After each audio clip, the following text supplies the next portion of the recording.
Ladies and gentlemen, please welcome the Leader of the House of Commons, Penny Mordaunt.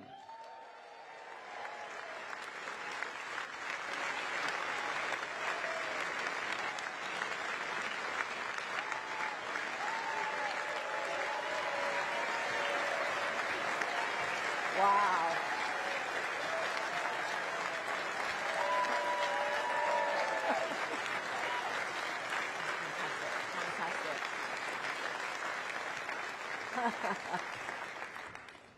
Conference, I want you to know the feeling is entirely mutual.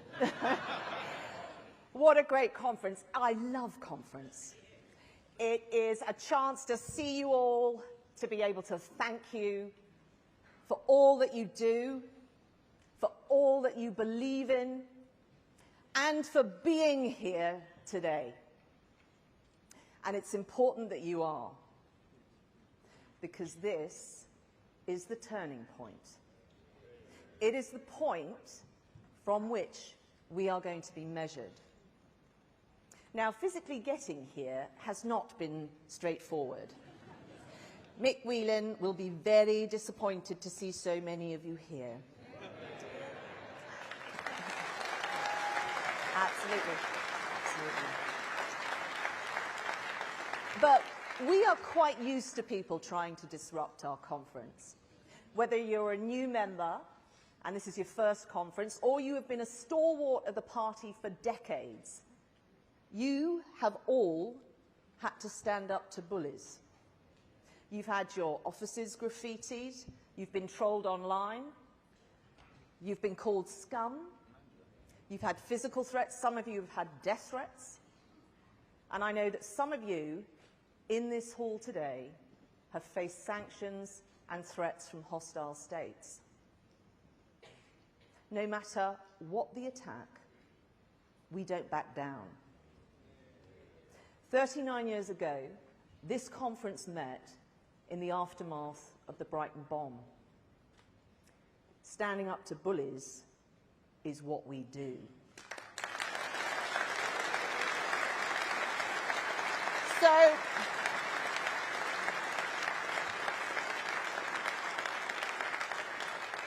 So I know that you are a tough bunch, and that strength comes from a deep motivation to serve and respect for the rights of the individual.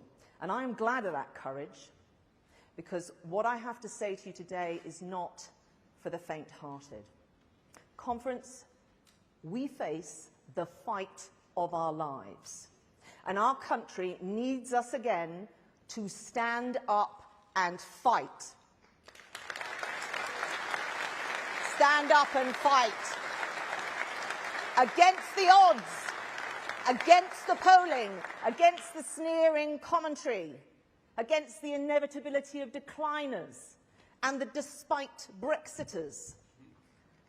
Stand up and fight against the sanctimonious claptrap of a Labour Party who have forgotten their MRSA-infected hospitals, their soaring council tax and fuel duty, mass youth unemployment, and the economic mess they left us to sort out. Stand up and fight.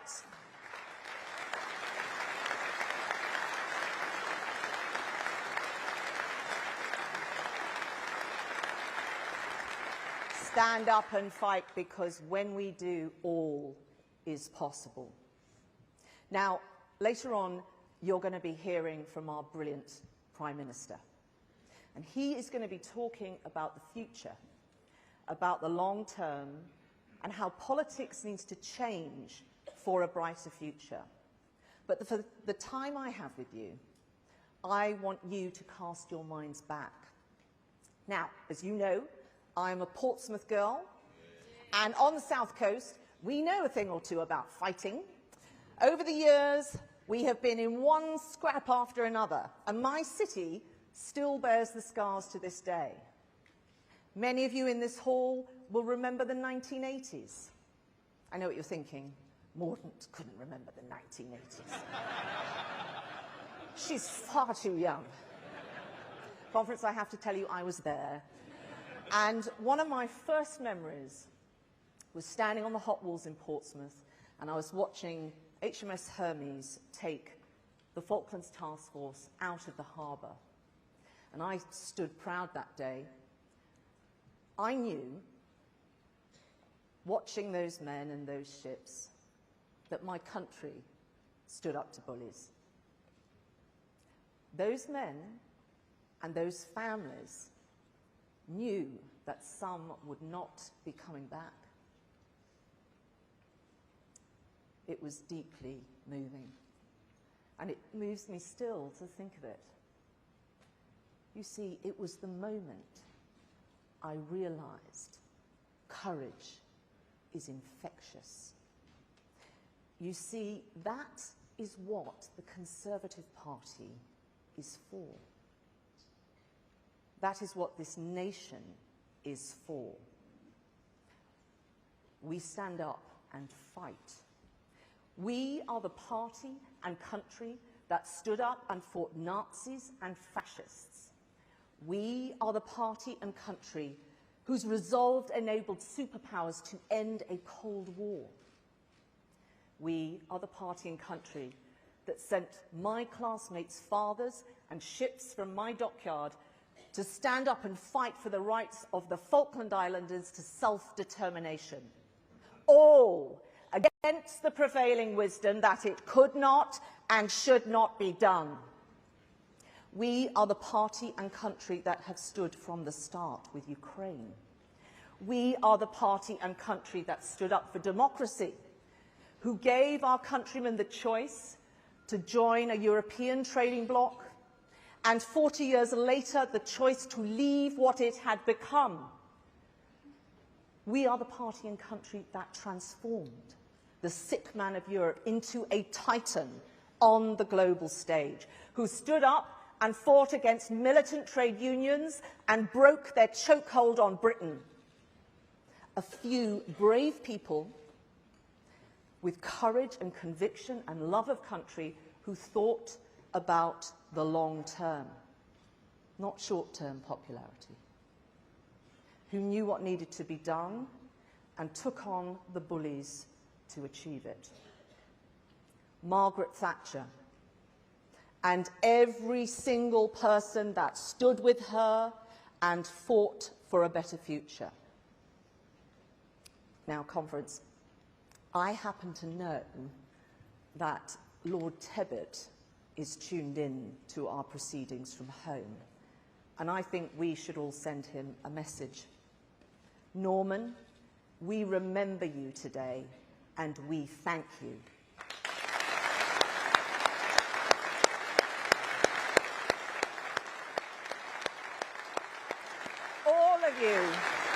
All of you, still inspire. Never forget those who went before us. And remember that without a Churchill, you can't have a Zelensky.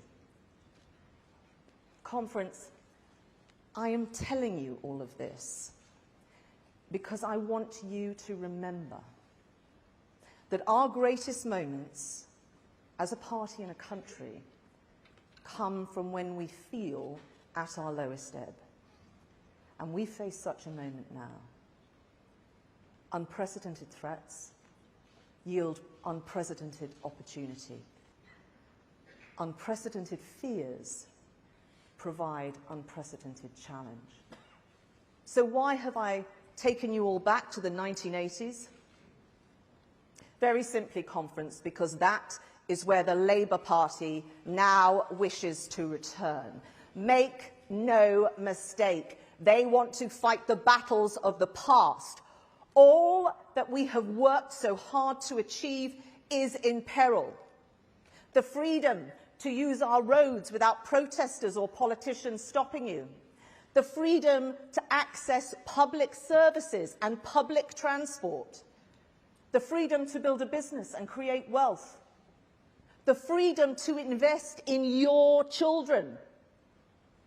The freedom to make of ourselves everything our talents and determination allow. The freedom to speak one's mind. The freedom of political association. The freedom to take personal responsibility, all at risk. Make no mistake, What will happen if we fail to win a general election?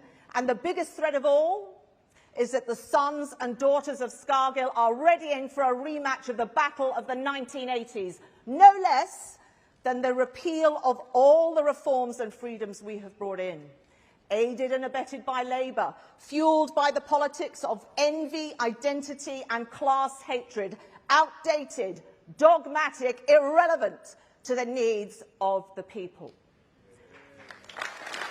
We've seen this before. We have seen this before.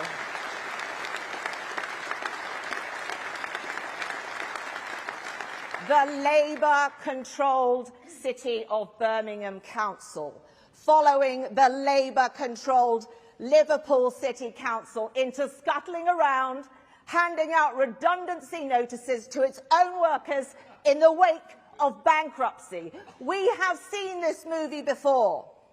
They want to return us to the 1980s. Conference, we are not for returning.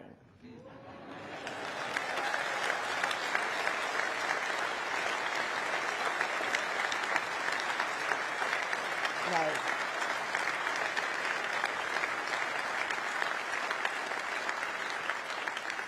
We must never again let this country to be subject to the bully boy barons of militant trade unions, the Matt Racks, the Mick Lynches, people who say they are going to defend your community while destroying it.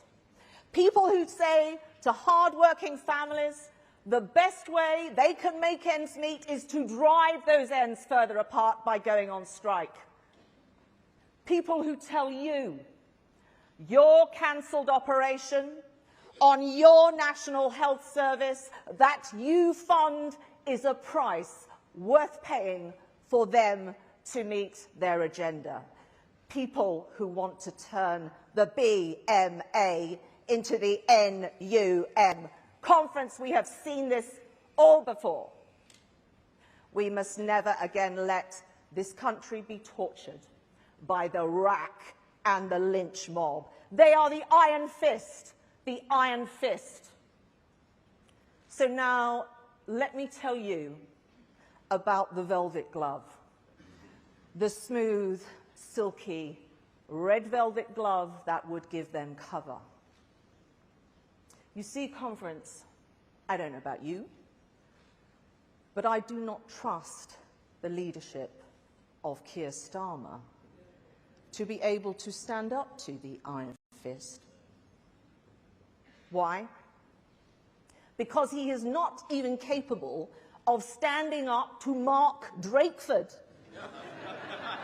and his plans for an independent Wales. No.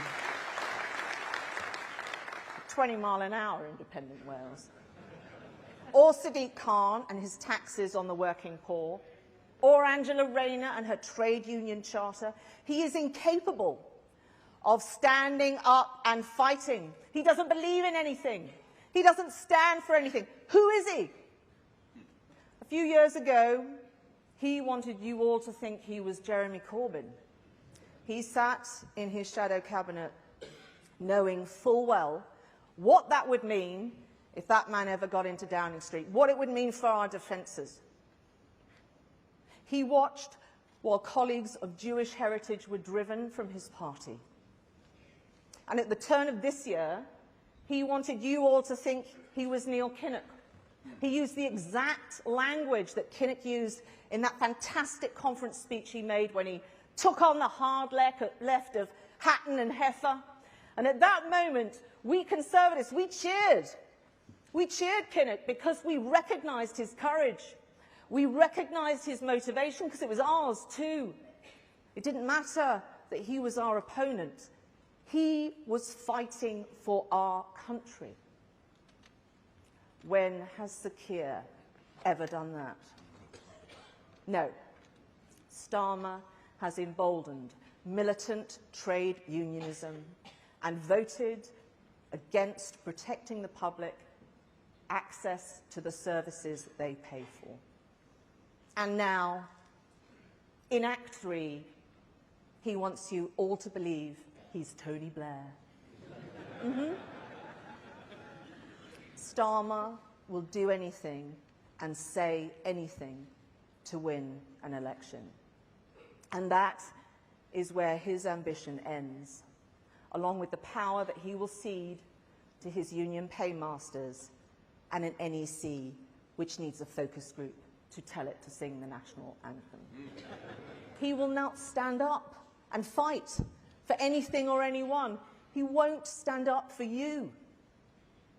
More likely, he's going to lie down. Lie down in the street with Just Stop Oil. Lie down with the Lib Dems and the SNP. Lie down with Ed Davey, the man that makes Tim Farron look like a giant. Yeah.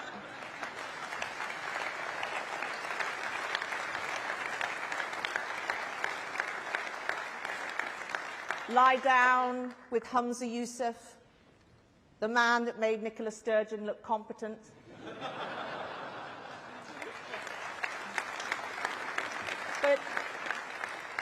But just think for a moment what that would mean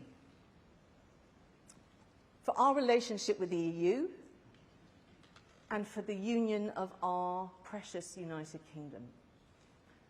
Right at the point when our brilliant nation should be focused on the new opportunities ahead, when it should be thinking about the future, taking the long-term decisions to guarantee its success.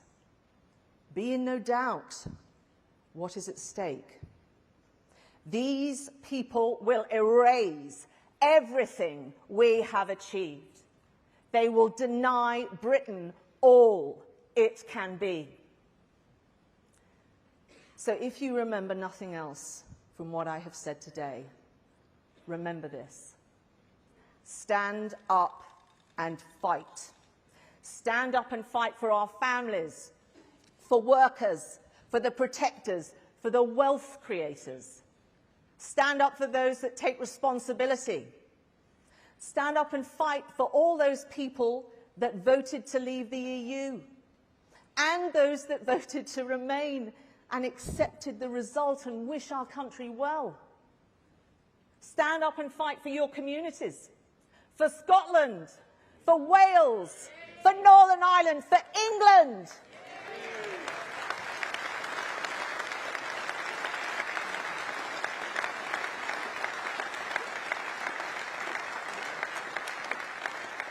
Stand up and fight for the freedoms we have won, against socialism, whether it is made of velvet or iron.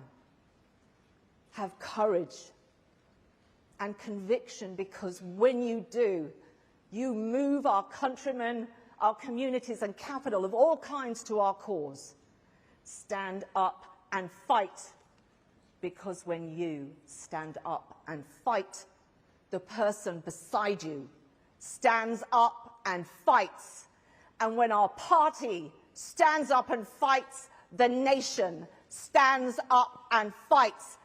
When our nation stands up and fights, other nations stand up and fight. And they stand up and fight for the things upon which the entire progress of humanity depends. Freedom. That is what Conservatives do. That is what this nation does. Have courage. Bring hope. Stand up and fight. Stand up and fight. Thank you, conference.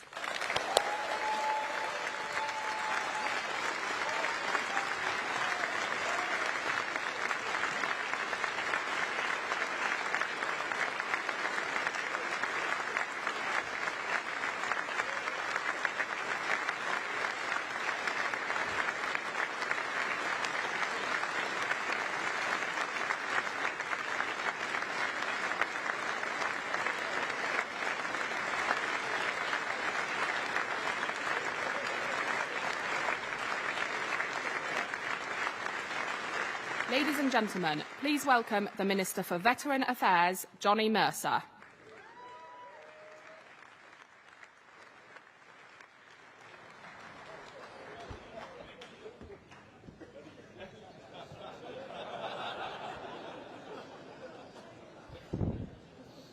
If there's any consolation, I was quite surprised they gave me the slot as well.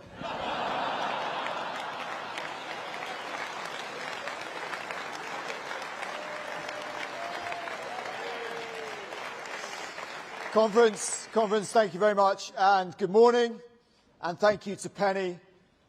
It's good to be here today. It's good to be here because these are important days. And it's important first to say thank you to all of you who have taken the time to attend this week, because I know it's not been easy. We all know that. You know that. And I wanted to say a real public thank you for all that you've done over the last year. You are the heart of the party, right? The volunteers who are simply there because you believe in our mission, in what the Conservative Party is trying to do. It's been hard, and I acknowledge that. But I've got one purpose standing here before you today. Because yes, I'm a campaigner, an irritating, ruthless campaigner for veterans' rights.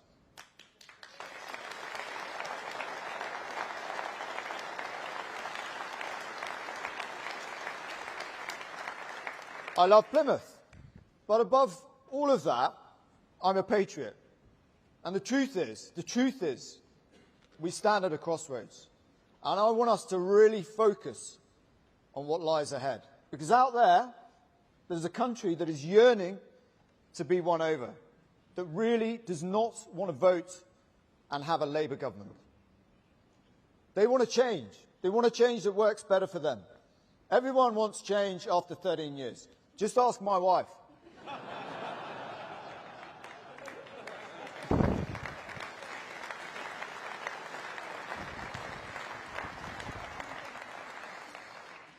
Because life's really difficult out there at the moment, right? It's really tough in cities like mine. And look, we've done a lot to support the people, right? You can't argue with it. Paying half of the average household bill, freezing fuel duty, benefits rising in line with inflation to look after our poorest people through the storms. But for too many people, it doesn't feel like that. And we haven't got it always right. And we all know that. Okay? But change is afoot. And I would not be here today if that was not happening.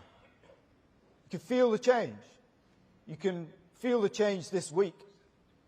Long-term decisions for a brighter future actually means something, right? Take my crusade on Veterans Affairs. I joined this party because, like many ordinary Britons today, I saw it as the party of the nation. Moderate, patriotic, committed, and values-driven. I believed that if I could show the values that were missing in the care of my generation of veterans of Afghanistan, this party would close that gap. Because it was a values thing. It was a values thing. How we look after those who serve. Those who, instead of shouting loudest about their country outside yet another party conference, those who actually crossed that threshold and were prepared to sacrifice body and mind for our way of life, for our country, for our values. And in the last 30 years, we have seen politicians repeatedly failing to take the long-term choices for our veterans. But this PM has been different from the start. And I would not be here if he wasn't. He made a conscious decision straight away that we were going to follow in the footsteps of our American, Australian, Canadian and other peer nation allies and change our structure of government to better look after our veterans. He decided that he would have a veterans minister in his cabinet for the first time, that he would constitute the Office for Veterans Affairs properly, and that we would finally close that gap between what we say about our veterans, including from this very conference stage, and how it feels to be a veteran in the United Kingdom today. Because the truth is, the veterans' care in the United Kingdom has been transformed.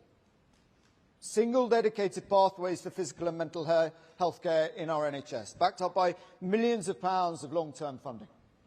Specific programmes reaching vulnerable veterans in the criminal justice system to a compassionate but really aggressive approach to ending the stain of veterans' homelessness in the United Kingdom this year. Many governments around the world have tried that. Many have tried that. But we are actually going to end rough sleeping because of a lack of provision in our veterans by this Christmas under a Conservative government.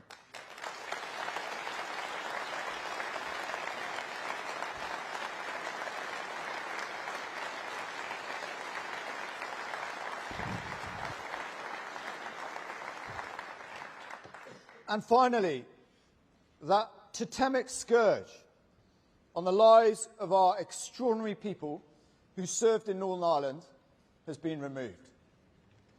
The hounding of these special people who stood against terror and violence in Northern Ireland on our behalf was appalling. It was a stain on our nation. Not just on the veterans community, but the nation as a whole. The sight of these men being arrested in their 80s, dragged back to Belfast, hounded literally to death. It was a totemic symptom of a nation's moral ambivalence to those who served. To end that was about hard choices, right? It was about principles. It was about honesty, about what could be achieved in that space. It talked about who we are as a party, who the Prime Minister is as a man, his character, what he believes in. It was about values.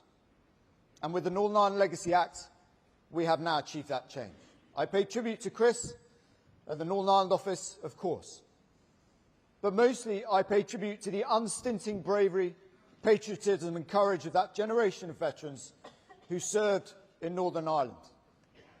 I know you have not always felt it, but your sacrifices brought the peace that we have today in the United Kingdom, and we are unequivocal in our admiration and total respect for your service, and I hope you can begin to feel that now for yourselves as well.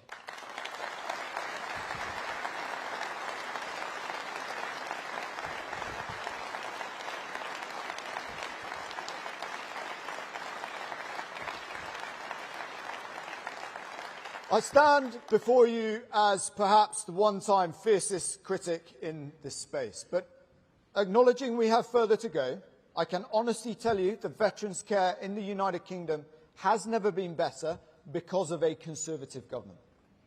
Okay? These are the things a Conservative government can do.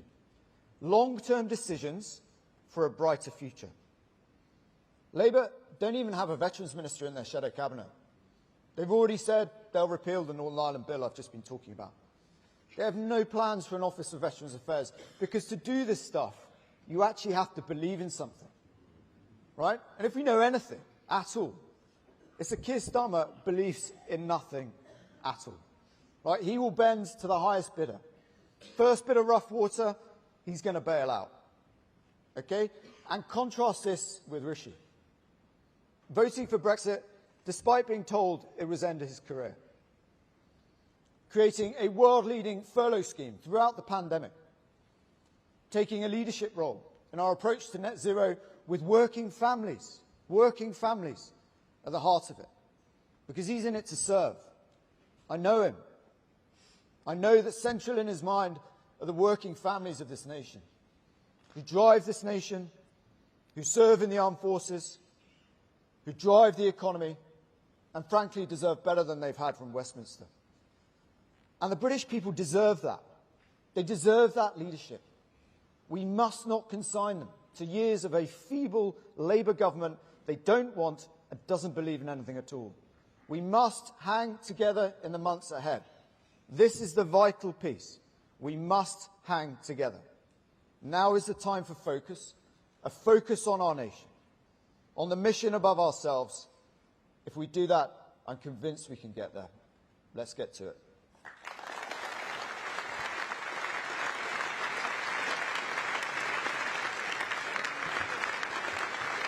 What is change? Change is saving 12 million jobs at the height of a global pandemic. Today, I can announce that for the first time in our history, the government is going to step in and help to pay people's wages. Change is fixing the Northern Ireland Protocol after years of arguments. Rishi Sunak hailed a decisive breakthrough on Great Britain's trade arrangements with Northern Ireland. Change is challenging the status quo with a new approach to net zero. Change is doing politics differently, setting targets you can be judged. We will halve inflation, grow the economy, reduce debt, cut waiting lists and stop the votes.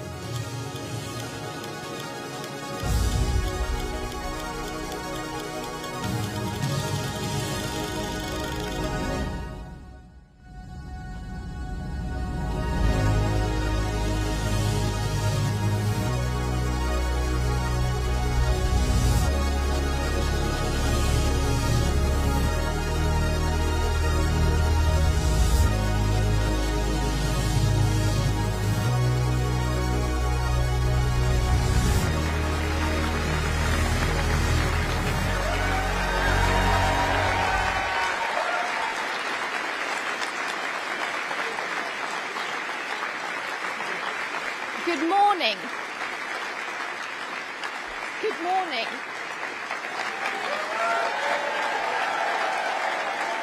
Good morning.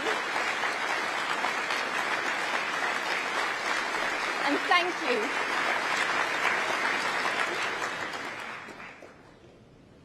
Okay. Well, I just got away with good morning. We're almost at good afternoon.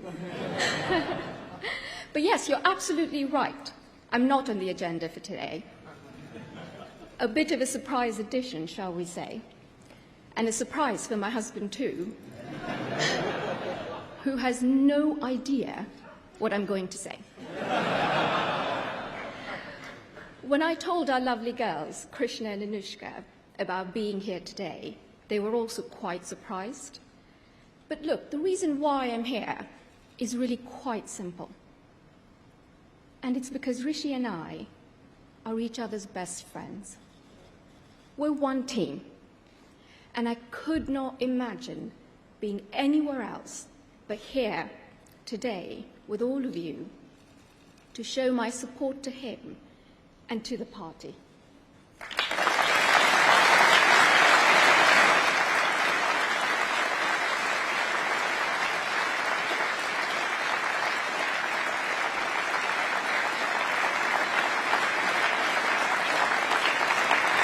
Now, as you'd expect, there's been a lot about Rishi in the media, about who he is, what he likes, what he doesn't like, what motivates him, and so forth. Now, some of it is accurate. I'm afraid he does love a good rom-com. The cheesier, the better even. And some of it is not so true. So you'll be relieved to hear that episodes of Emily in Paris are not informing his outlook on the EU. But in all seriousness, though, as we gather here today to look to the future of the UK, I'm so grateful to have this chance to talk to all of you about the man who is leading us there. Now, let me start with one word that sums up my husband, and that is aspiration. Aspiration runs through his DNA like it does this party's. Aspiration is what drove his family many years ago to move to the UK. And aspiration is what drives Rishi to build for a better country and a better life for all our young people to look forward to. Rishi and I met when we were 24, when we were both studying abroad in America. Right from the very beginning, I was struck by two things about him. No, not his smart suits or his love for hoodies. He actually didn't own either back then. But two much more important things. His deep love for his home, the United Kingdom, and his sincere desire to ensure as many people as possible have a chance to have the opportunities he was lucky enough to have had. It completely energized him. At the time, I wondered if this passion was just youthful optimism. Today, I'm not sure youthful optimism is a term you can still use about a man in his 40s. But Rishi's energy and passion for the future of this country are as strong as ever. That is why he has been a lifelong Conservative. That is why he entered politics almost a decade ago. And that is why it is the greatest honour imaginable for him to be Prime Minister, leading the country and the party he loves.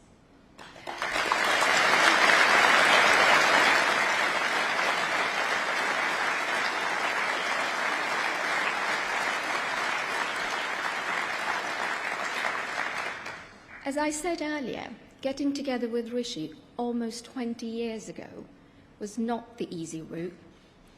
It meant, in our early days together, a complicated, long-distance relationship. But let me tell you, on the other hand, being with Rishi was the easiest decision of my life. He's fun, he's thoughtful, he's compassionate, and he has an incredible zest for life. But what drew me to him most was his strength of character, his honesty, his integrity, with a firm understanding of right from wrong. It's what I'm still drawn to even today, after 14 years of being married. As you may know, Rishi is the son of a GP and a pharmacist. His parents moved to the UK from East Africa with very little, but they built here a life for themselves and for their children. For Rishi's dad, being involved in his patients' lives beyond the doctor's surgery was a big part of how he saw his role. Rishi's mum trained as a pharmacist, and years later, after saving enough to open her own shop, she too went above and beyond the call of duty to build deep-rooted relationships with her customers. It meant Rishi and his younger brother and sister grew up in a household entrenched in their community in Southampton, and they were wholly devoted to it. That love of community grew in Rishi too, from a very young age, as the most natural extension of how he sees home. And that connection with people is the source of his political life. Rishi cares deeply about this party and the values that underpin it. I would like to take this opportunity to thank you all for the support you've already shown him and for the warm welcome you've given our young family. Please know that Rishi is working hard to do the right thing for the country, not just for now, but for the long term, with honesty and with integrity.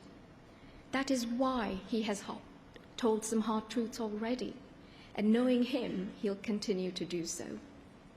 He shares your values, and he knows how much you care about the future of the UK, but also about the struggles and the challenges that people are facing today, and the potential we all see in a better tomorrow, not just for a few, but for everyone in our country.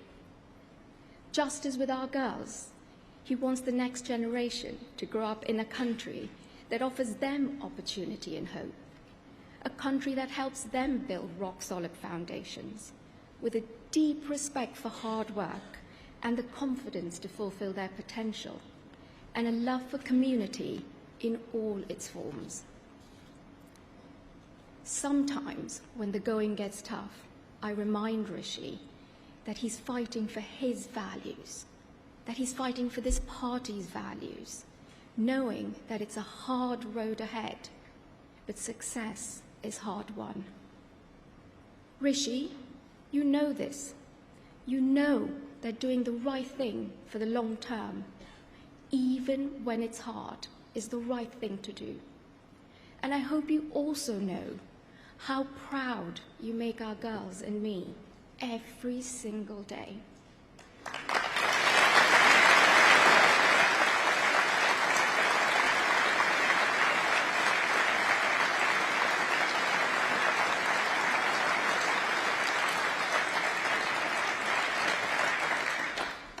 Conference, thank you for letting me gate crash to tell you a little bit more about the Rishi that I know and the Rishi that I hope most people will come to understand.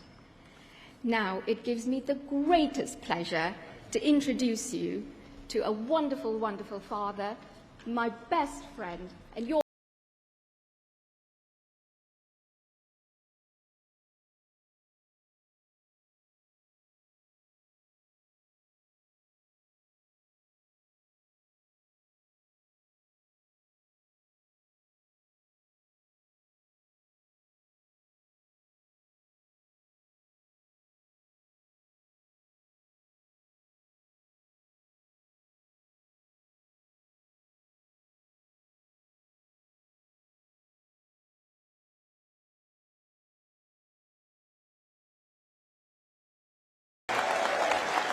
Thank you.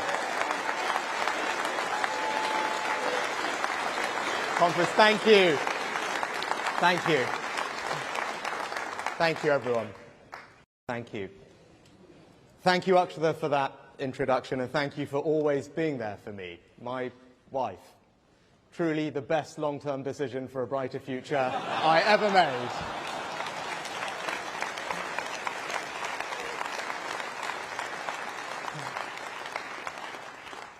I've been blessed in my life. I have a wonderful wife and 2 daughters who make me proud every single day. And I was also lucky enough to grow up in the most loving of homes. My dad was a GP and my mum a pharmacist. You did need a smaller mention of the last summer, I know. Now, in so many ways, I wouldn't be standing here before you today without them. My mum and dad were and are my inspiration. Thank you, Mum. Thank you, Dad.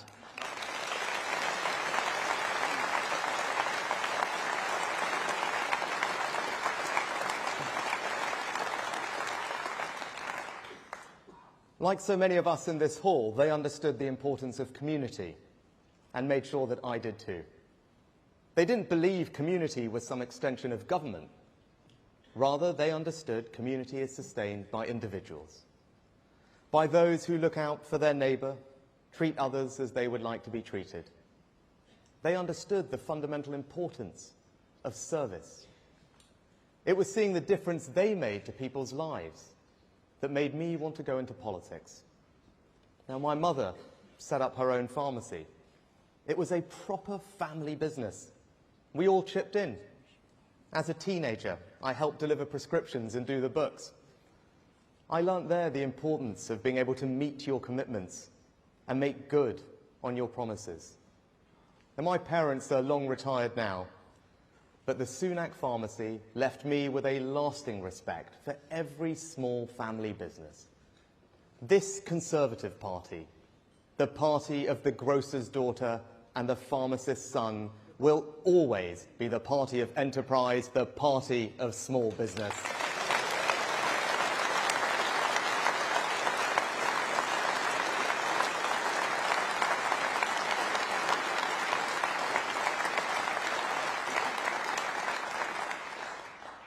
I've been Prime Minister for almost a year now, and we have done good things in that time. We've made progress on our 5 priorities: to halve inflation, grow the economy, reduce debt, cut waiting lists, and to stop the boats. But today, I want to share with you my reflections on what I have seen and what I have learned doing this job. I have seen up close the quality of our armed forces and our intelligence services, truly the finest in the world.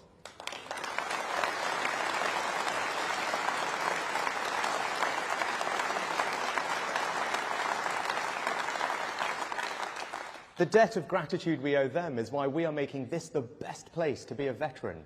And I know we will deliver, because we have a Minister for Veteran Affairs sitting in Cabinet. Johnny served in Afghanistan. This is personal for him. He stood with his fellow soldiers in battle, and now he is ensuring that it is this Conservative government making our country fit for our heroes.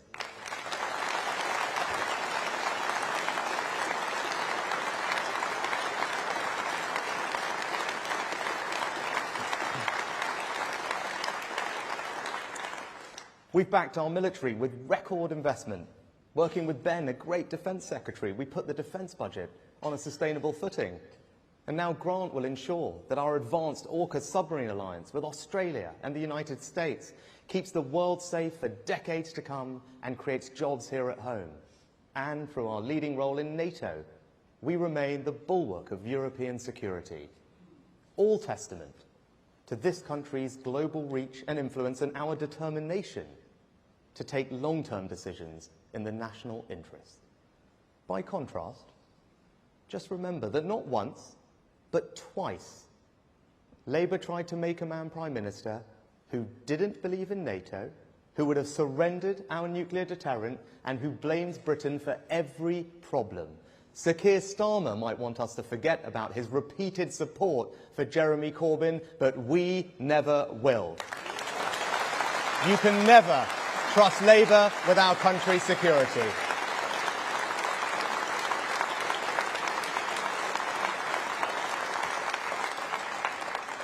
I'm proud to say we've also led the world in providing support to Ukraine. We were the first country to send Western battle tanks to Kyiv. Now more than 10 others have followed. We were the first country to send long-range weapons to Kyiv. Now France and the United States have followed. We were the first country to agree to train Ukrainian pilots. Now more than a dozen others have followed. I say this to our allies.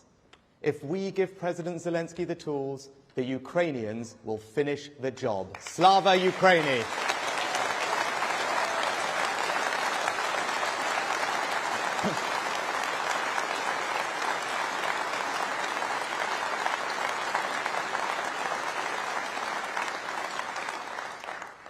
Doing this job, I meet and talk to inspirational men and women across our country. You see that our most potent strength, our most powerful resource, our greatest hope is our people. But what I've learned is that there is an undeniable sense that politics just doesn't work the way it should. The feeling that Westminster is a broken system, and the same goes for Holyrood, Cardiff Bay and Stormont. It isn't anger. It's an exhaustion with politics. In particular, politicians saying things and then nothing ever changing. And you know what? People are right. Politics doesn't work the way it should. We've had 30 years of a political system which incentivizes the easy decision, not the right one. 30 years of vested interests standing in the way of change. 30 years of rhetorical ambition which achieves little more than a short-term headline. And why? Because our political system is too focused on short-term advantage, not long-term success. Politicians spent more time campaigning for change than actually delivering it. It doesn't have to be this way. I won't be this way. Conference, our mission is to fundamentally change our country.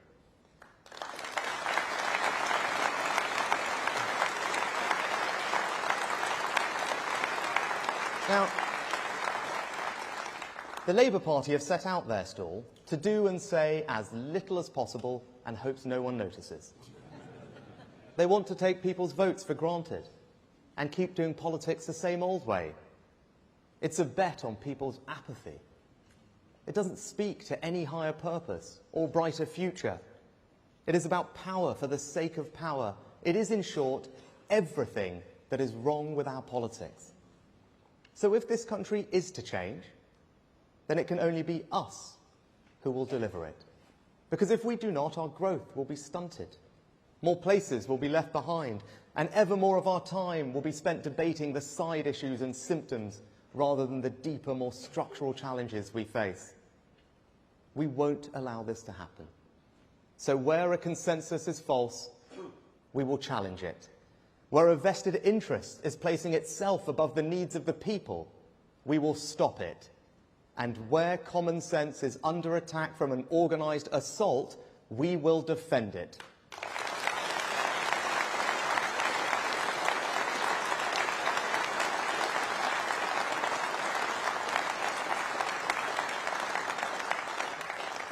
Today, I will set out how we will achieve this, beginning with a set of long-term decisions to build a brighter future for our children and to fundamentally change our country. And Conference, you can already see my approach in the course I charted on net zero. And we Conservatives love our natural world. We are determined to be good stewards of it. In my own constituency, it is the beauty of the North York Moors and Swaledale and Wensleydale that makes the place home. We Conservatives also value frankness and consent. We believe that politicians have a duty to treat household budgets with respect and that change only endures if we bring people with us. As you could tell by the reaction to my decision to chart a new course to net zero, it was not the easiest argument to have. But when I looked at the reality of what people were being asked to do, the thousands of pounds people would need to pay, All of that disproportionately falling on the poorest in society, by the way, and all of it not actually necessary in those time frames to meet our net zero targets, and in spite of us doing more than any other country, I concluded it simply wasn't right. So I decided to take a pragmatic, proportionate, and realistic approach to reaching net zero. And I won't take any lectures from other countries that have done far less than us, or from those for whom spending thousands of pounds means nothing. Change is difficult, particularly for those who disagree. But remember this: we will still meet our international obligations, we will still meet our domestic targets, and we will still get to net zero by 2050. We have solved a problem and offered an unapologetic defence of good conservative common sense.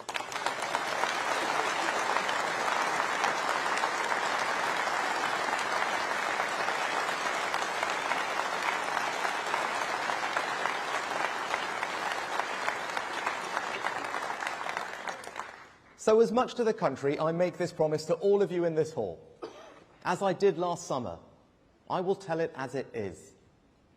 I will lead in a different way, because that is the only way to create the sort of change in our politics and in our country that we all desperately want to see. Now, I came into office in difficult circumstances, and I don't want to waste time debating the past, because what matters is the future. The facts are the facts. You can't borrow your way out of inflation. And if we want fundamental change in our country, we need a strong economy as a foundation. That is why halving inflation was the first and most important of the 5 priorities I set out at the start of the year. Everything we want to achieve requires getting inflation under control. Inflation is the biggest destroyer of all, of industry, of jobs, of savings, and of society. No policy which puts at risk the defeat of inflation, no matter its short-term attraction, can be right. Not my words, but those of Margaret Thatcher, as true now as they were then.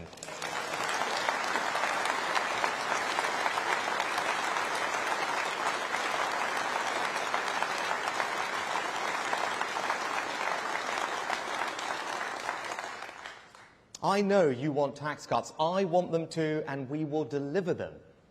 But the best tax cut we can give people right now is to halve inflation and ease the cost of living.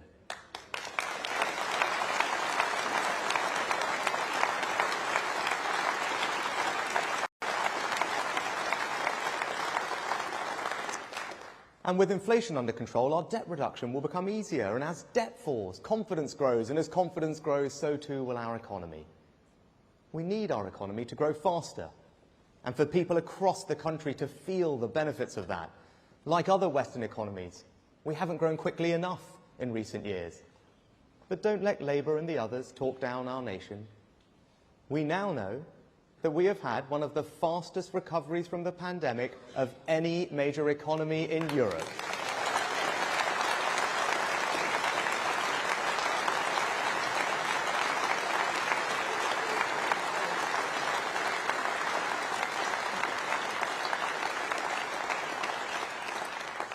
Since leaving the single market, we've grown faster than France and Germany, not despite Brexit, because of Brexit.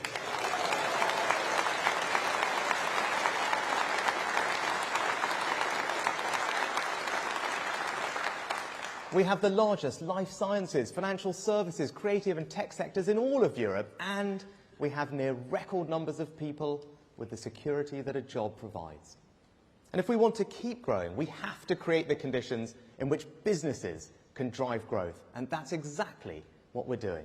We still have the lowest corporation tax rate in the G7, and thanks to the Chancellor's business tax cuts, we are the best place to invest in the machinery and equipment that your business needs to grow.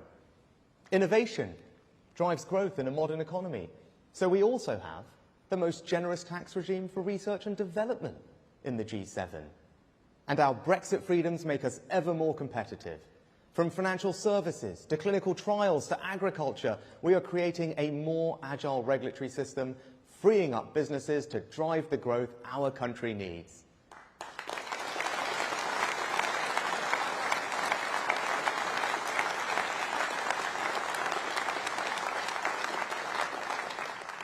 The fact we control our own trade policy now is why we can be the first European country to join the £11 trillion Pacific Trade Pact, linking us to the fastest growing region in the world and opening up new markets for our farmers and great British products.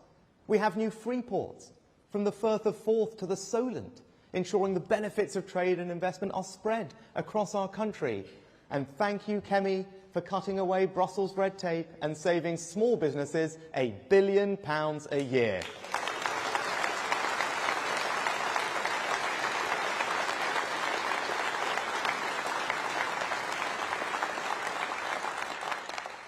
Brexit was more than a vote to leave the EU.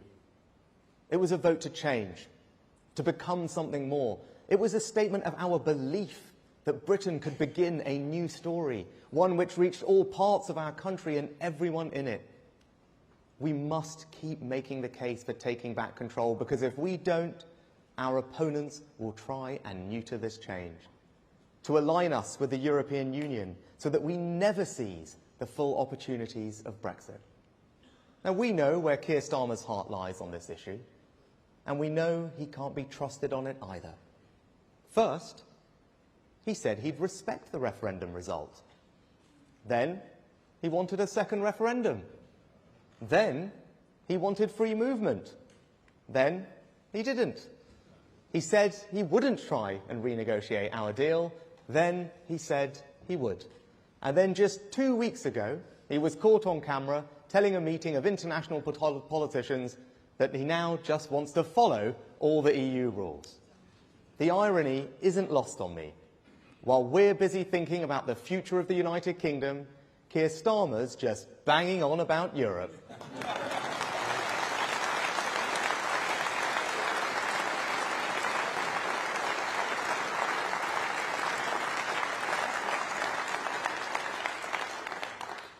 You just cannot know what you're going to get with him.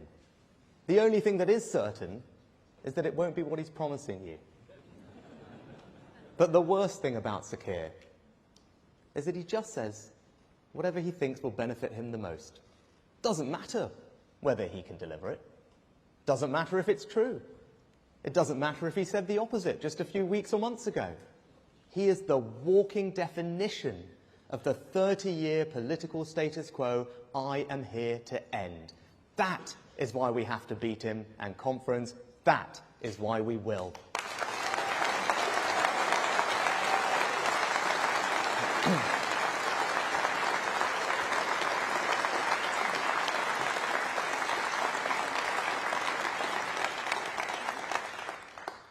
Now, if we are to create change and drive growth across our country, then we must get our infrastructure right. A false consensus has taken root that all that matters are links between our big conurbations. This consensus said that our national economic regeneration should be driven by cities, at the exclusion of everywhere else. It said that the most important connections those cities could have was to London, and not anywhere else. And it said that the only links that mattered were north to south, not east to west. What we really need, though, is better transport connections in the north. A new network north that will join up our great towns and cities in the North and Midlands.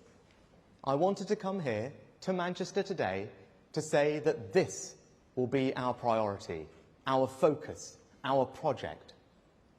HS2 is the ultimate example of the old consensus.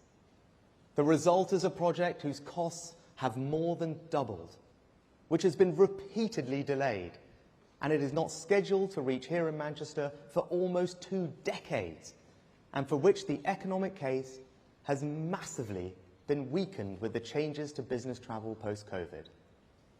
I say to those who backed the project in the first place, the facts have changed, and the right thing to do when the facts change is to have the courage to change direction.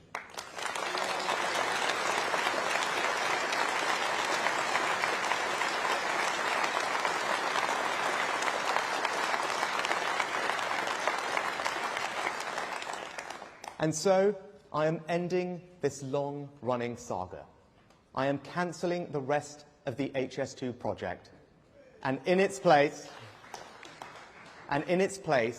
we will reinvest every single penny, £36 billion, in hundreds of new transport projects in the North and the Midlands across the country.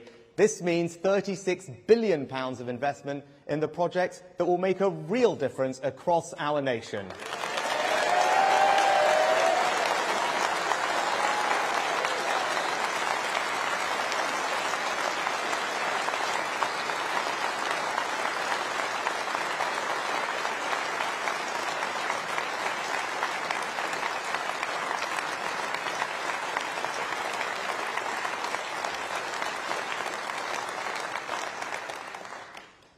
As a result of the decision we are taking today, every region outside of London will receive the same or more government investment than they would have done under HS2, with quicker results. No government has ever developed a more ambitious scheme for northern transport than our new Network North. This is the right way to drive growth and spread opportunity across our country, to level up. With our new Network North, you will be able to get from Manchester to the new station in Bradford in 30 minutes, Sheffield in 42 minutes, and to Hull in 84 minutes on a fully electrified line.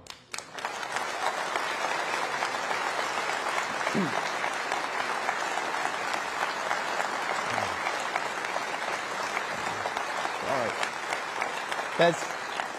Don't worry, there's more. We'll protect the £12 billion to link up Manchester and Liverpool as planned, and we'll engage with local leaders on how best to deliver that scheme. We'll build the Midlands Rail Hub, connecting 50 different stations. We'll help Andy Street extend the West Midlands Metro. We'll build the Leeds Tram. We'll electrify the North Wales Main Line, upgrade the A1, the A2, the A5, the M6. We'll connect...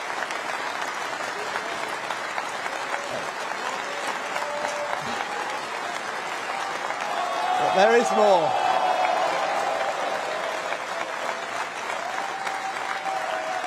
There's lots more. We'll connect our union with the A75, boosting links between Scotland and Northern Ireland. We will fund the Shipley Bypass, the Blythe Relief Road, and deliver 70 other road schemes. We will resurface roads across the country. We'll bring back the Don Valley Line. We will upgrade the Energy Coastline between Carlisle, Workington and Barrow. Build hundreds of other schemes, and keep the £2 bus fare across the whole country.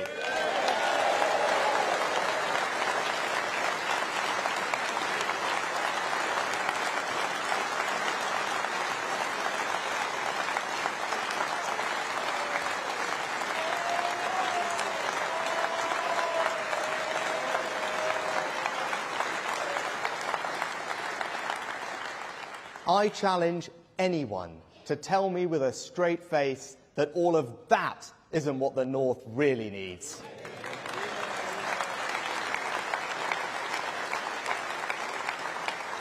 Our plan will drive far more growth and opportunity here in the North than a faster train to London ever would.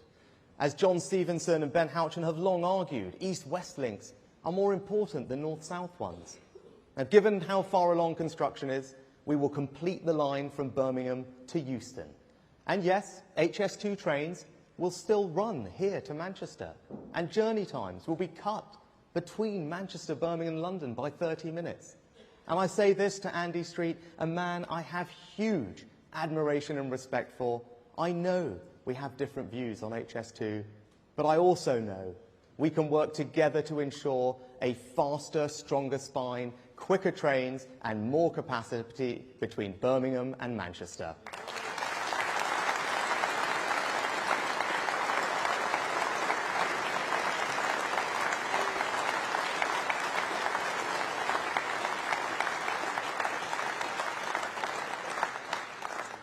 For the management of HS2, will no longer be responsible for the Euston site. There must be some accountability for the mistakes made, for the mismanagement of this project.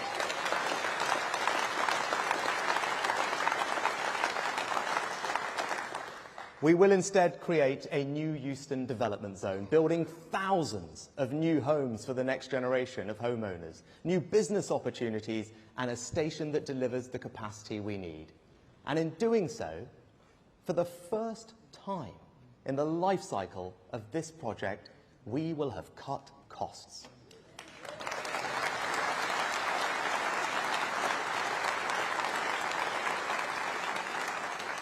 The £6.5 billion of savings that Mark and I are making will be taken from the Euston site and given to the rest of the country.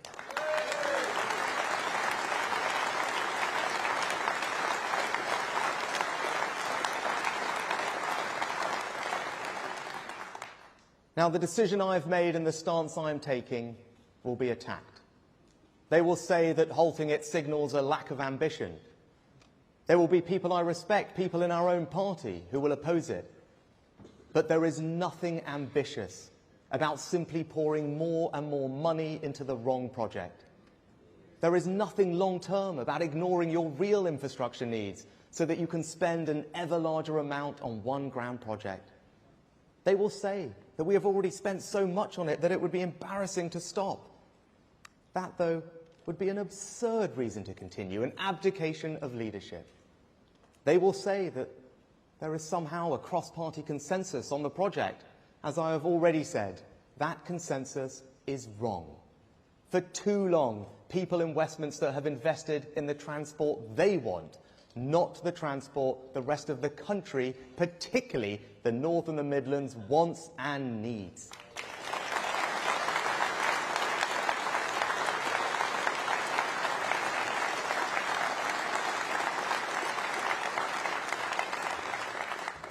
And to those who disagree, who will focus on what I have stopped, I ask you to consider what we have just created with Network North, an alternative which, in place of one delayed and overrunning project, will now begin hundreds upon hundreds of new projects, large and small, road and rail, bus and train, covering the whole country, that will be delivered faster, that will see every region receiving more investment than they would have done.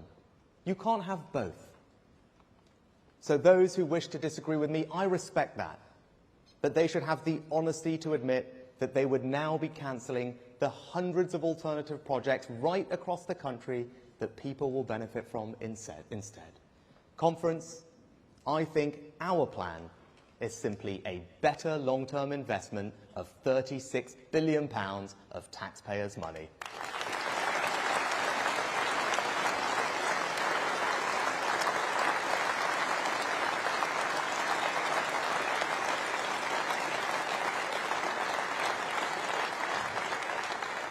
Now, we need to bring this willingness to make the right decision, not the easy one, to every aspect of our national life. The NHS is important to us all. It is the birthright of every person in this country. It was the NHS and social care staff who worked night and day to get us through the pandemic. Now, our commitment to the principle of an NHS free at the point of use is immovable. And this Conservative government is putting record resources into our NHS and social care too. But we Conservatives know that you don't measure your affection for the NHS just by how much money you put in, but how you reform it for the challenges ahead.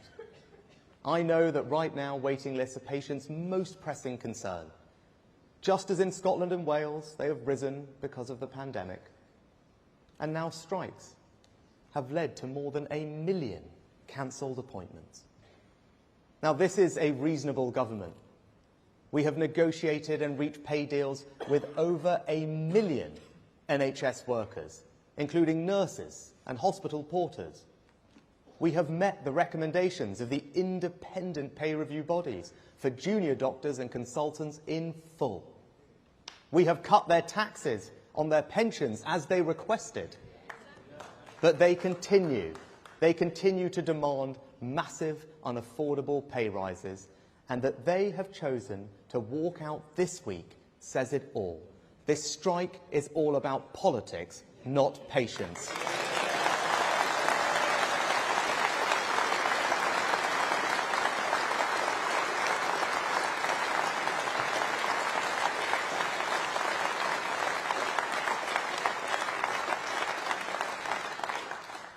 These strikes are not in the spirit of the NHS. This year we celebrate its 75 years of service, and one of my abiding aims as your Prime Minister is to set the NHS up for the next 75. True believers in the promise of the NHS wanted to reflect the world we live in today. That means a higher quality service that offers you, the patient, more choice, allowing you to use any provider, independent or NHS, free of charge if that will get you treated quicker. A common sense reform that this Conservative government has made. Now next, Steve and I want to give the NHS the staff it needs. For decades, we've not trained enough doctors and nurses. The result? The NHS either hiring staff from abroad or paying temporary agency workers huge fees. And we are ending that with the first ever long-term workforce plan for our health service. Let me repeat that. The first ever long-term workforce plan. It says everything about the short-termism of our politics, that for the last 75 years, not a single government has planned for how many doctors and nurses the NHS will need in the decades ahead. Our plan doubles the number of students training to be doctors and nurses, but it is also a reform plan for the NHS, with new ways of training and new roles, new ways of working, all driving up productivity. Now, I know vested interests will oppose some of these measures, but we Conservatives must do the right thing and make the changes that will enable the NHS to work as productively as the best healthcare systems anywhere in the world.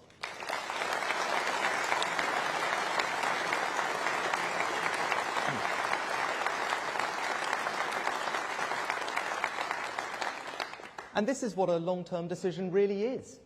Given it takes up to 15 years to train a consultant, there's no politics in this investment.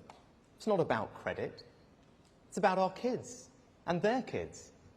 They'll get a much better and stronger NHS. And that's why we're here. That's why we Conservatives do what we do, up and down the country, from Whitehall to Town Hall. We're building a better future for the next generation.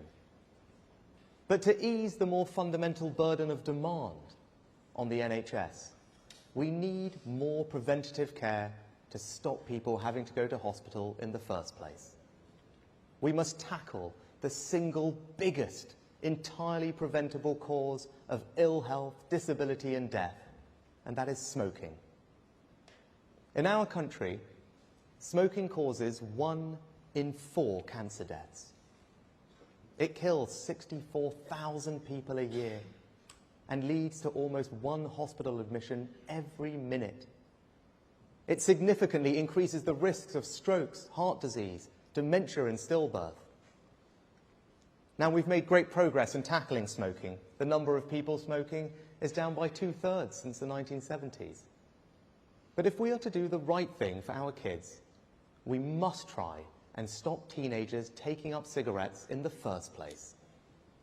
Because without a significant change, thousands of children will start smoking in the coming years and have their lives cut short as a result.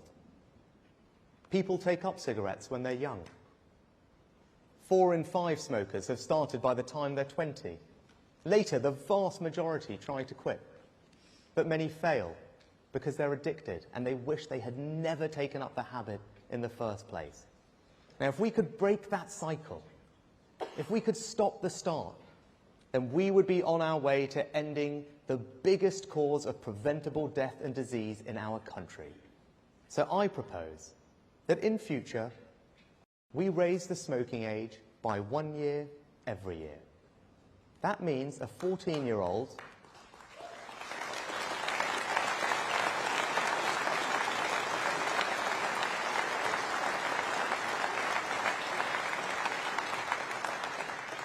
That means a 14-year-old today will never legally be sold a cigarette, and that they and their generation can grow up smoke-free. Now, we know this works. When we raised the smoking age to 18, smoking prevalence dropped by 30% in that age group. When the United States raised the age to 21, the smoking rate dropped by 39% in that age group. Smoking places huge pressures on the NHS and costs our country £17 billion a year. We have a chance to cut cancer deaths by a quarter, significantly ease those pressures and protect our children, and we should take it. This is not a values judgment on people who smoke. I don't believe it would be fair to take away the rights of anyone to smoke who currently does so. And the vote on this in Parliament will be a free vote, as the bar on smoking in public places was, and raising the smoking age to 18 was. There will be no government whip. It is a matter of conscience. And I want you all, and the country, to know where mine is. For a Conservative, measures that restrict choice are never easy. I know not everyone in this hall will agree with me on this, but I've spent a long time weighing up this decision. Simply put, unlike all other legal products, there is no safe level of smoking. And what has ultimately swayed me is that none of us, not even those who smoke, want our children to grow up to be smokers. And this change can make that a reality. It will save more lives than any other decision we could take.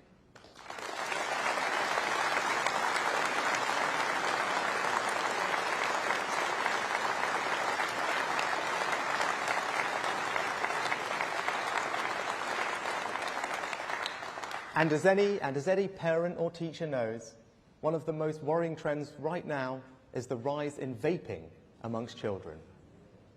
1 in 5 children have used vapes. We must act before it becomes endemic. So we will also bring forward measures to restrict the availability of vapes to our children, looking at flavours, packaging, displays and disposable vapes. Now, as Prime Minister, I have an obligation to do what I think is the right thing for our country in the long term. And as Conservatives, we have never shirked that responsibility. We have always been at the front of society, leading it. And when we have the tools at our disposal to deal with the biggest cause of preventable illness and death in our country, to cut cancer deaths by a quarter, to significantly reduce long-term pressure on our NHS, and to do for our children what we all in our heart of hearts know is right, we must act, we must lead. Conference, we must put the next generation first, and that is what I will do.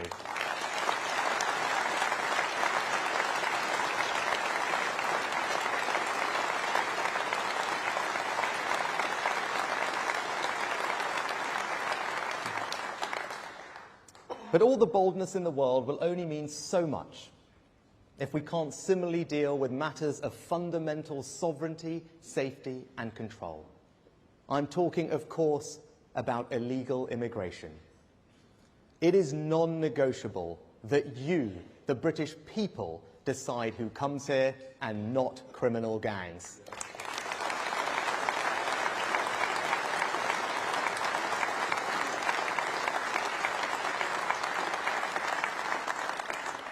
Those gangs ply a trade that leads to innocent people dying. We have a moral duty to defeat this evil, and we will. Now, I've never pretended that stopping the boats will be easy. At the time I committed the government to delivering that goal, the consensus was simple. There was nothing we could do about it. They pointed to 4 years of growing crossings and said impossible. Well, conference, they were wrong. It is not impossible, and we are proving it. Small boat crossings are, for the first time since the phenomenon began, down 20% this year.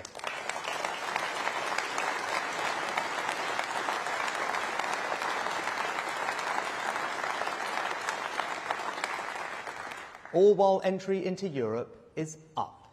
We are by no means where we want to be, but don't let anyone tell you we aren't making progress. We are, and we will get there. Our new law will ensure that if you come here illegally, you will be detained and swiftly removed. Now, I am confident that once flights start going regularly to Rwanda, the boats will stop coming. Just look at how our returns agreement with Albania has seen the numbers coming from there fall by 90%. I am confident that our approach complies with our international obligations. But know this, I will do whatever is necessary to stop the boats.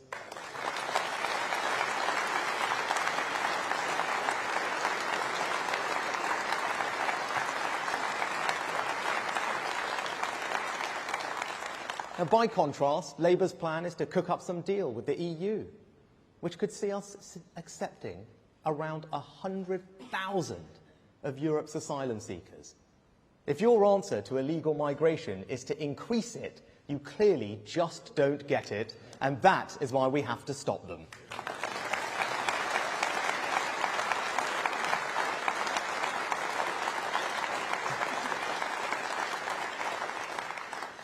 And that's because on this and on so many other issues, Labour simply don't share our and the country's values. My values are simple: service, family, work. I was brought up to understand the value of work. Work gives you security. Work gives you purpose. When the pandemic hit, we were faced with the prospect of 12 million people losing that security, that purpose, overnight. And once you're out of work, it can be hard to get back in.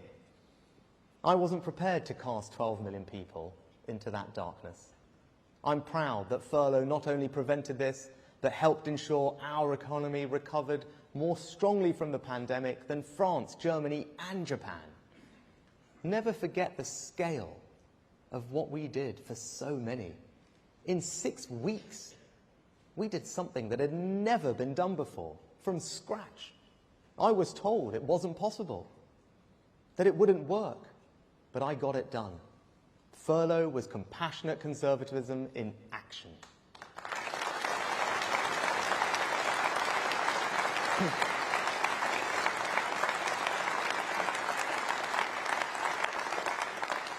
If furlough was one thing that helped us get through COVID, then Ian Duncan Smith's welfare reforms were another. The old system could not have coped with the pressure in the way that his universal credit did. But we have more to do. We must end the national scandal where our benefit system declares that more than 2 million people of working age are incapable of actually doing any. That's not conservative. That's not compassionate. That must change.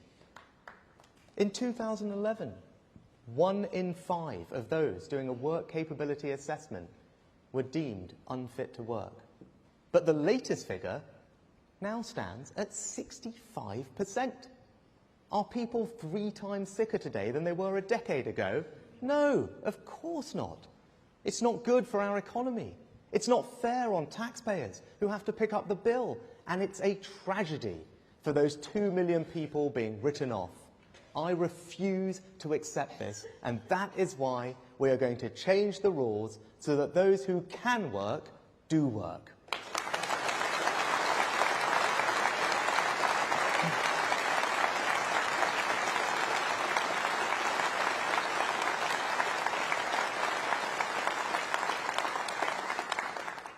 Your values and your priorities should be expressed in everything the public sector does. Too often, it is not. In too many parts of our permanent state, virtue signalling has replaced common sense. As Suella has said, there is no such thing as a minor crime. If the police tolerate crime and antisocial behaviour in any form, we'll have more crime of all sorts. So that's why we now have record numbers of police officers. And every crime should be investigated. Our streets will be safer, our communities more secure. No one should be afraid to walk home alone at night.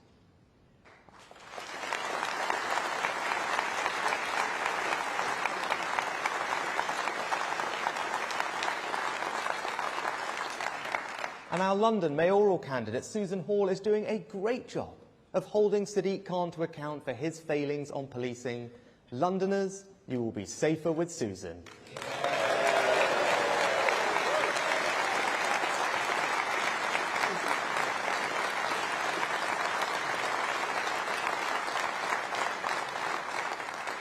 And I am clear, there are some crimes so heinous that those who perpetrate them should spend the rest of their lives behind bars.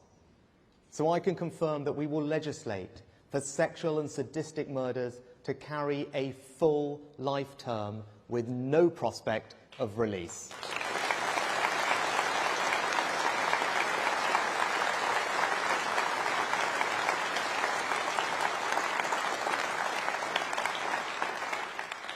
We are going to change this country, and that means life means life. Now, that shouldn't be a controversial position. The vast majority of hard-working people agree with it. And it also shouldn't be controversial for parents to know what their children are being taught in school about relationships. Patients should know when hospitals are talking about men or women. And we shouldn't get bullied.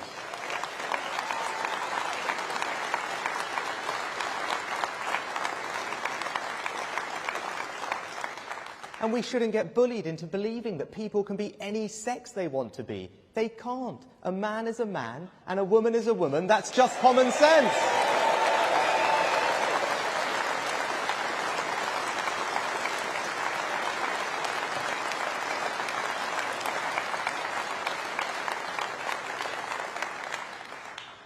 We should also never be afraid to talk about the thing that matters most to most of us, family.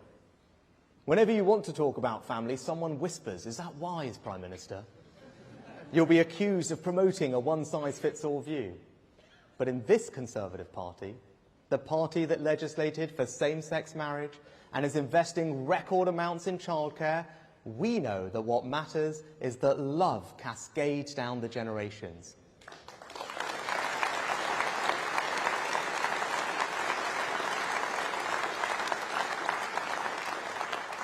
It is family that cares for us at the beginning of our life. It is family that helps us learn. It is family that sustains us. And in old age, it is family that lightens the autumn of our days. Family matters. And as proud Conservatives, we should never be afraid to say that.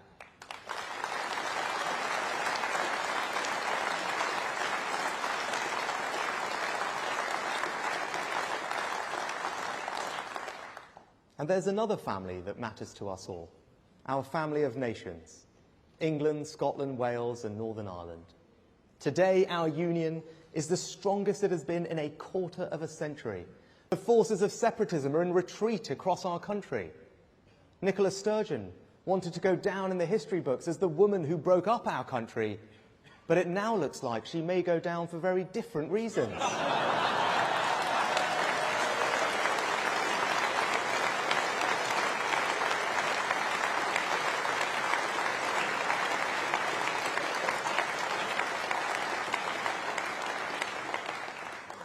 We are a remarkable combination of four nations with a proud history, and that history should give us enormous confidence in our future. My grandparents didn't emigrate to just Leicester or Southampton, but to the United Kingdom. They came here because our country stands for a set of values. We are the home of fair play, the best of British. We are the place for those who want to add to our national story. The United Kingdom has done a huge amount for my family. I often think about how different our lives would be if my grandparents had not left India and East Africa all those years ago. I owe our country everything. And it is my duty to do what I can to help this country take the right long-term decisions for the years ahead. The United Kingdom is also the most successful multi-ethnic democracy on earth. And our party has led the way on that. We had the first ethnic minority Prime Minister when Queen Victoria was still on the throne.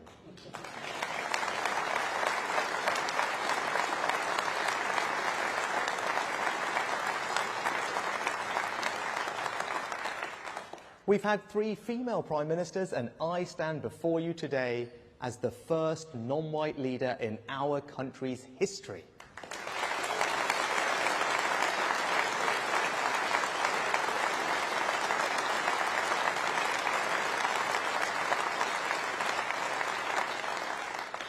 Meanwhile, Labour's last 3 leaders all live within the same square mile of North London. Now, when the Richmond Conservative Association selected me in North Yorkshire, people in other countries couldn't understand it. One American magazine even sent a reporter to Yorkshire to write about how a candidate of the wrong race could cost the Tories one of the safest seats in England. But they should not have projected their own prejudices onto our country.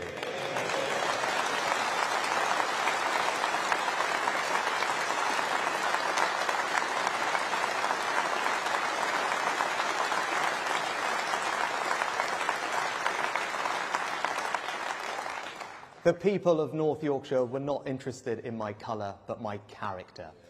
Never let anyone tell you that this is a racist country. It is not. My story is a British story.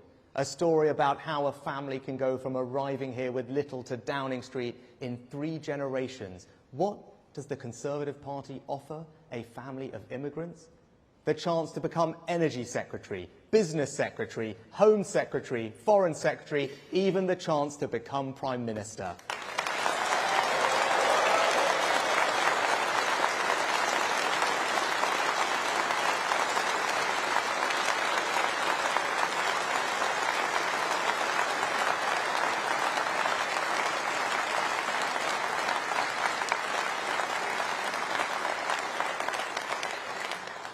When I first became an MP, my grandfather came to Parliament to see me.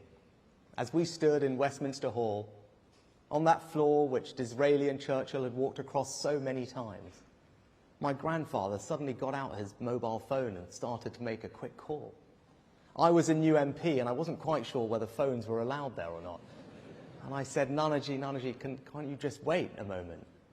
And he replied that he was calling the landlady he had when he had first arrived in this country.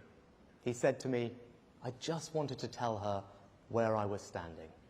Now, I am proud to be the first British Asian Prime Minister, but you know what? I'm even prouder that it's just not a big deal.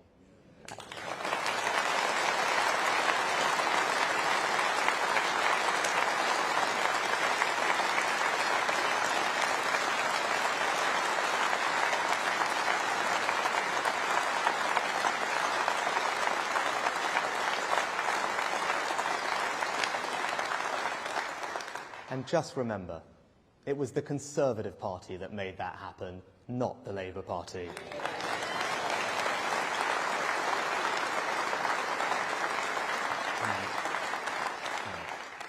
Now, if we want to change the direction of our country and to build a better future, nothing is more important than making our education system the best it can be. When our party came to power in 2010, our schools were slipping down international league tables. Now they are rapidly rising. Of what we have done in government since 2010, what I am proudest of is our record on education.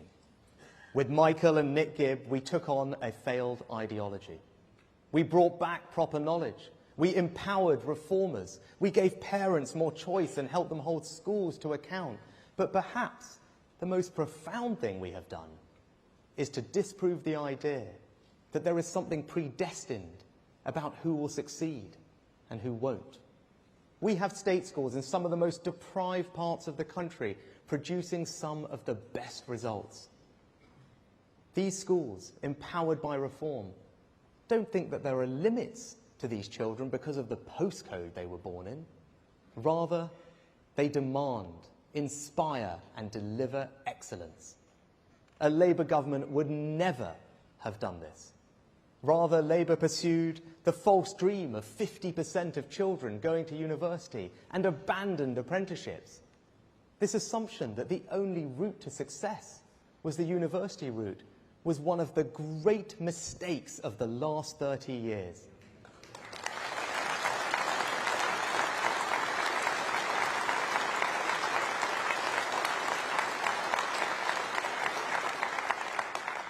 It led to thousands of young people being ripped off by degrees that did nothing to increase their employability or earnings potential. So we are stopping universities from enrolling students on courses that do nothing for their life chances. Under us, no more rip-off degrees.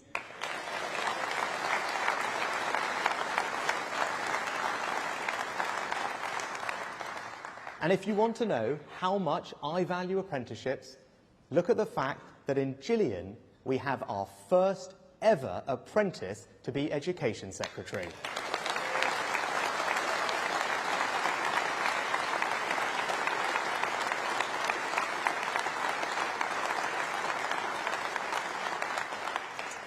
Today, I want to build on these Conservative achievements and take a long-term decision to address the problems with our 16 to 19 education system.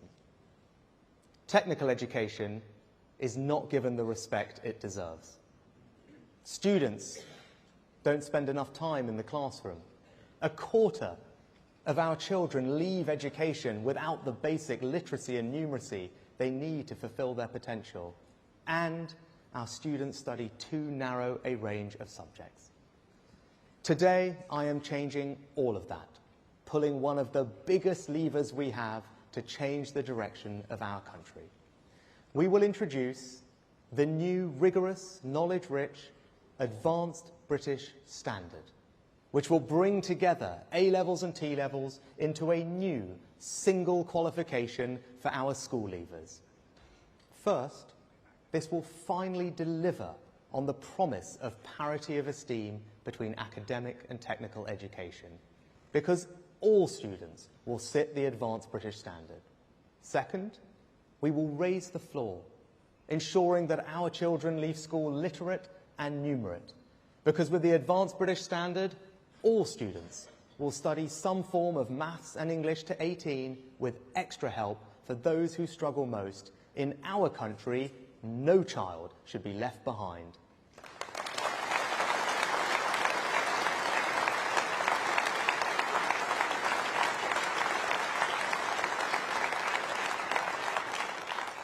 Third, our 16 to 19-year-olds spend around a third less time in the classroom than some of our competitors. We must change this. So with our advanced British standard, students will spend at least 195 hours more with a teacher. And fourth, A-level students generally only do 3 subjects compared to the 7 studied by our economic competitors. The advanced British standard will change that too, with students now typically studying 5 subjects, and thanks to the extra teaching time that we are introducing, the greater breadth won't come at the expense of depth, which is such a strength of our system. Now, our new plan will require more teachers in the coming years. So I can announce today that in order to attract and retain more teachers, those who teach key subjects in schools, and for the first time in our further education colleges too, will receive special bonuses of up to £30,000 tax-free over the first 5 years of their career. Our teachers...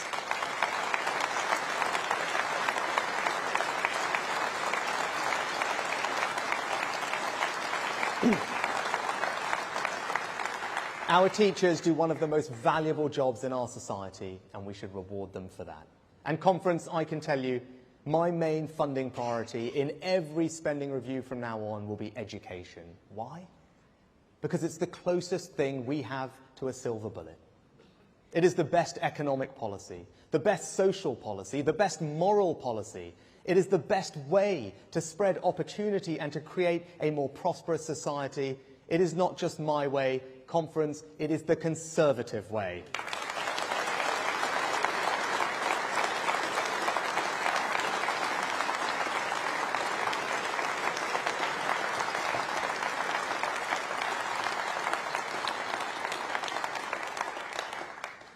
I know times have been tough. We have all had to deal with unprecedented challenges. And I will be straight with you. We have mountains to overcome still. But today we have made 3 huge decisions to change the direction of our country. We will give Britain the infrastructure it needs. protect the long-term future of our NHS and cut cancer deaths by a quarter, and create the best education system in the Western world to set up our children for the opportunities of the future. If we commit, if we come together, we can achieve truly great things.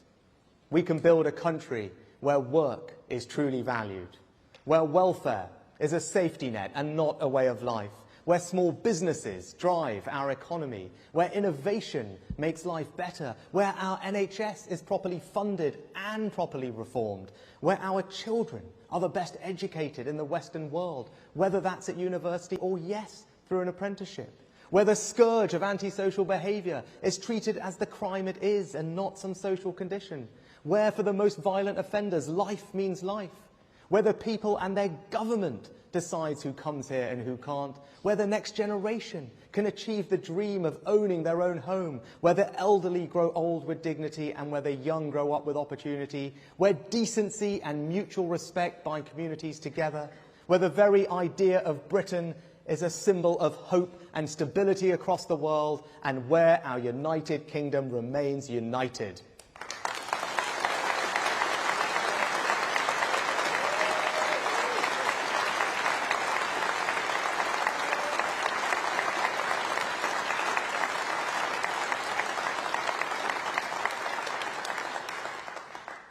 All this and more is ours if we want it, but we have to fight for it. At the next election, the choice the people face is bigger than party politics. Do we want a government committed to making long-term decisions, prepared to be radical in the face of challenges and to take on vested interests, or do we want to stand still and quietly accept more of the same? You either think this country needs to change or you don't. And if you do, you should stand with me and every person in this hall. You should stand with the Conservatives.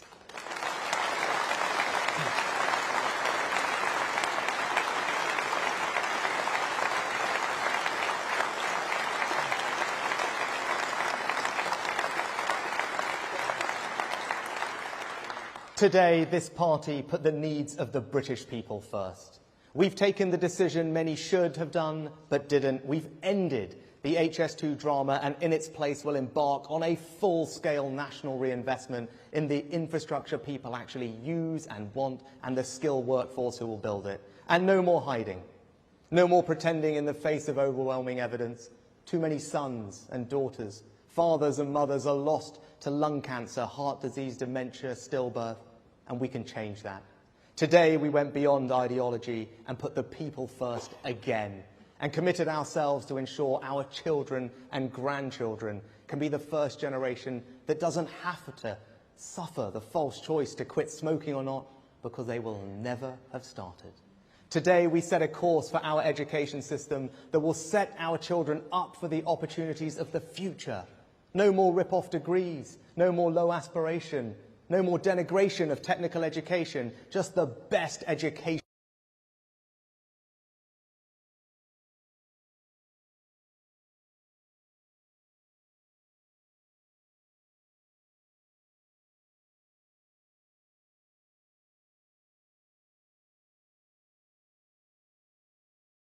So that we can build a brighter future for everyone. Be in no doubt, it is time for a change, and we are it. Thank you.